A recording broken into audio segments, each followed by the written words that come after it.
In the last 2 years, I have visited every college football stadium in the FBS. Today, we have made it to the ACC. From 30,000 seats to 80,000 seats, the biggest grab bag of stadiums resides right here. We have club sections with speakeasies inside of them, club sections with basketball courts inside of them, basketball courts that are in the same building as the football stadium, and football stadiums that share the same surface as the basketball team. Man, are you guys making it hard for us to think you're more than the basketball conference. 17 different stadiums to rank, and maybe find something new you didn't know along the way. I go by the name of GFed. Like, comment, subscribe. Let's get into it.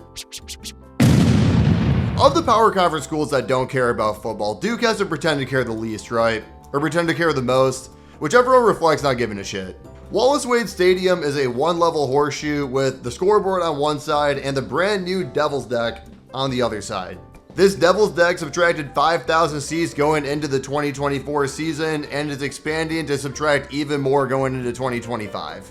Its main selling point is basically as much stuff as they can do to take your attention away from Duke football, they're gonna do it. Unlimited food, yard games, DJs. The more I read this, the more it sounds like it's just a tailgate in the stadium. I'll keep my $45. It's a perfect site for the most random Rose Bowl of all time, Duke versus Oregon State in 1942 when the West Coast was on Pearl Harbor retaliation watch, but in 2025, it just ain't it. SMU just left the Group of 5 for the first time in 27 years, but did not leave behind their Group of 5 stadium. Gerald J. Ford fits 32,000 people into one horseshoe, straight bleachers. Just 3,000 seats too small to be a carbon copy of Marshall Stadium. They did just spend $100 million on a new facility, club section, whatever the hell else is going on here. But that doesn't do anything for the average fan and might even take away from the experience. Before this facility, this is just plain grass seating for anybody, and I think the rare chance to watch a college football game staying on grass is pretty nice.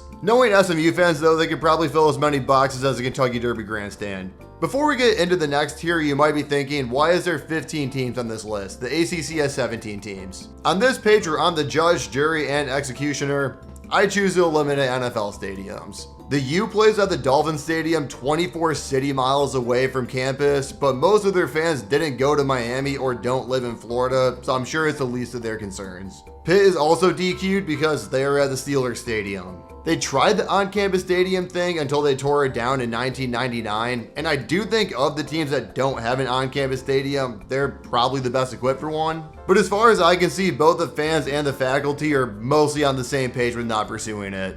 On to the next level of stadium in the conference. It might be a hot take, I don't really know if it's a hot take. I have Bobby Dodd Stadium at Georgia Tech right here. This is the oldest stadium in the FBS, but there is a lot of stadiums in college football that are old as piss. It's not noticeably historic like Lambeau Field or Fenway Park. A stadium built in 1913 doesn't feel any older than a lot of the college football stadiums built a few years later. Rolling a Model T onto the field every game helps, but that's about it. Also, looking at a map, I can't figure out for the life of me where y'all would tailgate here. I'm sure there's some good times to be had, but where anywhere in this vicinity can you fit hundreds of people? Beats me. Next up is another city school. We're going to be going with Carter Finley Stadium at NC State, which if you didn't know any better, you wouldn't know is in a big city because it's kind of near nothing, except the Lenovo Center where the Carolina Hurricanes play, which makes it feel more like a city stadium district like Philadelphia or Kansas City has than a college campus. It could be a worse setup, there needs to be room for tailgating, but with the stadium lacking redeeming qualities on top of that, the whole thing is pretty uninspiring. NC State's statue game is pretty elite, their Walk of Champions is really nice, and the Pack of Wolves piece is one of the best in the entire country. But then you walk through a gate to the lone, almost fully outdoor concourse, go up or down to your seat, and that's kinda it. The Carrier Dome is like the Sears Tower, right? Nobody calls it by its actual name. That's what I have next. As a dome enthusiast myself, I feel hypocritical leaving the Carrier Dome this low, but a quick one-axis chart should explain it. Most of the domes in college football are at FCS level or lower, and most of the FCS stadiums are one step above high school stadiums, if that. Power conference college football stadiums are one step below NFL stadiums, maybe not even, depending on what you're looking for going to a game. The Carrier Dome is like right here. It functions a lot closer to the Fargo Dome than Lucas Oil Stadium. And I hate to say it, but it's impossible to shake being a basketball school when your basketball team shares the same stadium. There's really no better way to describe these next stadiums than low-key nice. They'll never be on anyone's bucket list, but if you make it out there for whatever reason, I think they would exceed your expectations. I'll go with Alumni Stadium at Boston College next. We like sports trivia, right? Which university has their top 3 revenue sports all in one facility? It's of course Boston College, with Alumni Stadium connecting directly to Conti Forum, where the basketball team plays and transitions into an ice arena for the hockey team too. Try that one on for size with the boys. In all seriousness though, the compactness of Alumni Stadium is one of his best qualities. The seats are right on top of each other to make it a louder environment, and its compactness allows it to be in a really ideal part of campus. But beyond that, there's not a whole lot to write home about here. Even Boston College themselves doesn't have that much to say. I like going on school stadium pages for all of these where universities can gas up their own place however they like. And Boston College used like half of their space to gas up why their video boards are better than everyone's. Except the like 7 other stadiums that have them, and they were installed in 2014. So this information is either dated or not worth much to anyone else. Allegory Federal Credit Union Stadium at Wake Forest. The name sucks, but I promise it's good. This stadium is basically the best version of Duke and SMU Stadium. It's in a pretty part of campus with greenery that rolls into the stadium off Deacon Hill, a really well done brick finish that looks really cool zigzagging down the sideline, and it extends to match the exterior. Super uniform, great attention to detail. It is the smallest stadium in the power conferences to match the smallest student body, so it is hard to rank over the great stadiums that are up to 3 times the size. But Wake Forest has roughly the same student body as Tennessee Tech, who plays right here. There cannot be that many schools with a 10,000 person student body that has a better stadium than this. Pound for pound champion doesn't sound too bad to me. The other stadium that fits this is Carl Smith Center, home of David A. Harrison III Field, at Scott Stadium. Come on guys, there's like 3 names for one stadium, you have to pick one.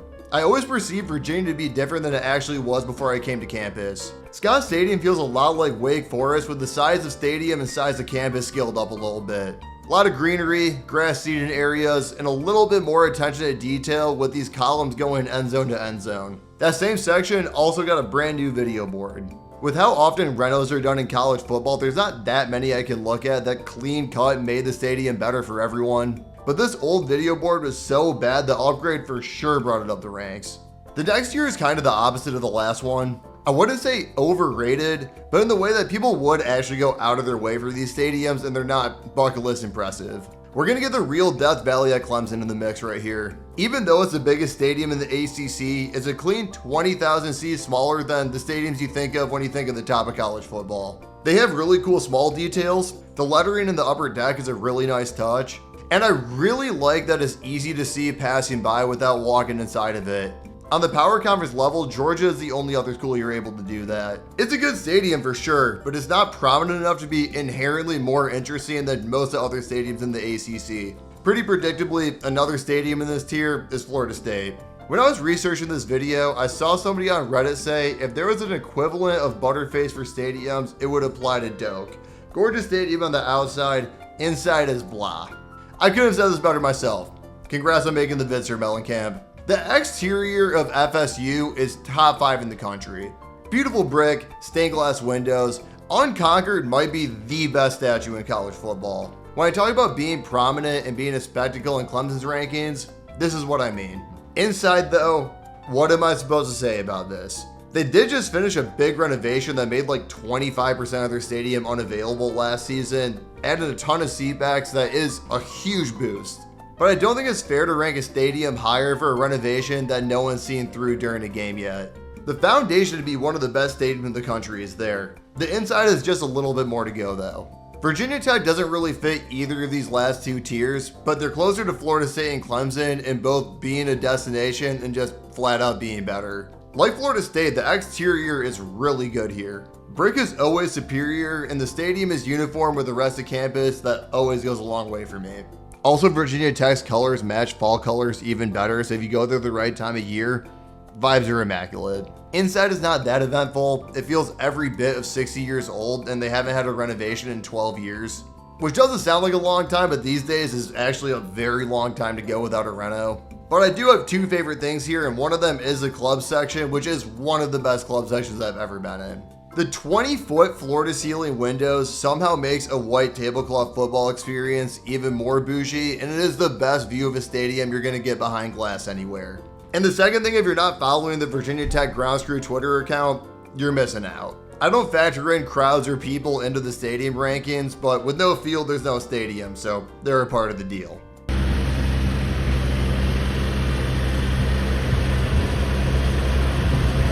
Nothing but clean fun and men doing work. You gotta love it. Now these two right here, I would say are not just the most underrated stadiums in the ACC. These are the most underrated stadiums in all of college football. They might not have the history or the capacity that tops everyone's list, but if you're going to a game looking for a comfortable, fun college football experience, they do it better than anyone. Number 2 is L&N Stadium at Louisville. This is the closest thing to a professional stadium in the sport. It has 100% seatbacks like every NFL team. It has the pointed end zone just like the Seahawks do. It has a speakeasy inside of their club section, which is definitely just a Louisville thing, but I had to mention it. Also, it's important to note this is Papa John's Stadium until 2018, and it became L&N Stadium in 2023 after Louisville signed a 20-year deal worth $41.3 million. Papa John's also had a naming rights deal into 2040 paid out in a $10 million renovation project, but Louisville settled out of that for $9.5 million, which means if I'm doing my math right, that is $31.8 million and a free renovation project for not being racist. Hell of a play by the Cards. And now with that out of the way, that takes us to Kenan Stadium at UNC. They'll hate because it's a basketball school. They'll hate because it's not the biggest. They'll hate because big stadium propaganda convinced us the biggest brands somehow make a stadium better. Real ball knowers know this is the best stadium in the ACC. How do you see all of these powder blue seatbacks and not think this is obvious? Even beyond that, UNC just doesn't miss with this one. Location is awesome, right in the middle of a bunch of forestry. The concourse is super well put together, super well branded, and has the only thing that rivals Louisville Speakeasy with a half basketball court inside of the stadium. The only thing that sucks about it is it's named after a racist, but I promise that's not a caveat to having a good stadium. That's unrelated, I promise. But now that we're done with all the real ACC schools plus SMU, where does that put Cal and Stanford? We made it this far in the video just to tell you, 1, we already did Cal and Stanford in a Pac-12 video, 1 video before this, and 2, I also genuinely don't know where to put them. How do you begin to compare a stadium like Cal's to a stadium like Louisville? They could not be more polar opposite places, but they're both great at the same time. Hand forced, I am reluctantly putting them between Clemson and Virginia Tech. And I say that reluctantly because putting Lane Stadium 7 out of 15 is so disrespectful. But that is just another casualty of conference realignment. If you made it this far, I appreciate you, and I think I earned a like and a sub if you haven't done that already. Big 12 rankings is next, then Big 10, then SEC, then we're wrapping it up with every school we've been to, FCS and FBS, and a grand finale ranking until we do something different than this. I'm G-Fed. Thanks for spending your time with me.